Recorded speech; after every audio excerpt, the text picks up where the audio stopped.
Hi, I'm Teri Robinson, Executive Editor at SC Media, and we're at the RSA show in San Francisco. With me today is Gabriel Gumbs. He is the Vice President of Product Strategy at STEALTHbits Technologies. Hey, Gabriel, how you doing? Good, how are you? Great. Excellent. So thank you for joining us today.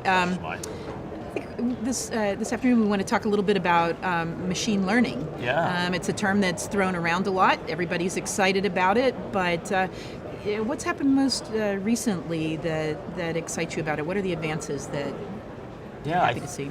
I'm happy to see it becoming more than just a buzzword for starters, and I think one of the things that's driving that are some improvements in the unsupervised machine learning space. I mean, when you look at machine learning, there's generally three categories. You've got your supervised, which means someone's got to kind of put some inputs in there. You've got your unsupervised, where it just takes the data and it starts examining it. And then you have some reinforced models, where it starts, as the phrase suggests, reinforcing what it knows based on what it's learned.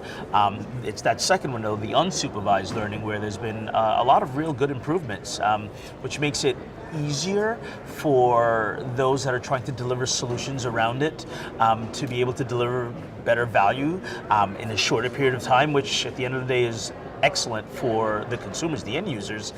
Reducing that time to value with machine learning was probably one of the bigger inhibitors to wider adoption and it becoming more than just a buzzword and a fad. Well, there's so many buzzwords and fads, and it's nice to see that there's some advances there. Yeah. So we're going to switch gears for just a second and talk about something that I'm sure is on the minds of so many people who are watching this. GDPR, the deadline is looming in May. So May 25th, right? Yeah. So we're less than a month and a half away. And I'm nervous for a lot of folks out there. Unfortunately, there's still so many people I talk to, and they're like, yeah, we're still getting ready.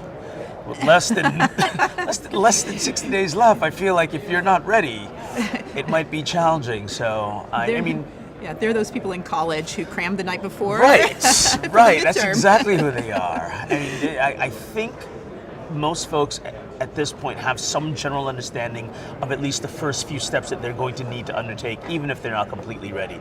And those first few steps are going to be just start by identifying that data. Yeah. Find out what you have. I mean, if you're that far behind already and you hadn't been listening to us tell you for this long that it was coming, the most important thing I can tell you right now, forget some of the other controls. I shouldn't say forget, but by all means, you have a limited amount of time at this point. You need to find that data. You need to find it That's like a yesterday. priority. That's priority number one. Okay. Yeah, number one. Find that data. Find it yesterday. Well, and there's some benefits of GDPR beyond just meeting the compliance issue. I mean, in protecting privacy, I mean, it's a real chance to transform your business, isn't it? It is a real chance to transform your business. It's a chance to offer your customers some assurances that in today's age is just lacking from a lot of places. And the way GDPR and similar regulations are being currently written, new ones if you would, but let's stick on GDPR, it really is driving more actual secure outcomes than some of the older non-privacy driven compliance regimes, if you would. So it's a real opportunity to do things right if you haven't been, which can save yourself a lot of headache. And a lot of money. You want to avoid those fines. And a lot of money. Yeah, those fines are going to be real. And I think with, especially again in today's climate, with privacy being on the tip of everyone's tongue, whether, it's in our own Congress or in Parliament, this is a real opportunity to get out in front of it before things can get really hairy. So, I mean, it's on everyone's mind. There's no getting around it. Well, so how quickly do you think we're going to have a test case? I think almost immediately, to be honest with you. I think almost immediately. I made the comment about Under Armour, for example, while they had not exposed any data that was government issued. Right. That data certainly was identifiable under the GDPR standards, and thank goodness for them. We were 2 months ahead of time. 2 months ahead of time. I mean, if you're going to have that problem, it's a good time to have that problem, because 2 months from now, they easily could have found themselves, unfortunately, being a test case. So I don't think we're going to be long before there's a test case, which I actually am kind of looking forward to also, because there's been so much speculation as to what is going to be what. It'll give us some clarity. So the sooner that happens, the sooner it's out of the way, it'll give the rest of the community a clarity. I don't think any of us really are going to feel good about whoever that person, that entity is, but it's going to happen. It's going to happen.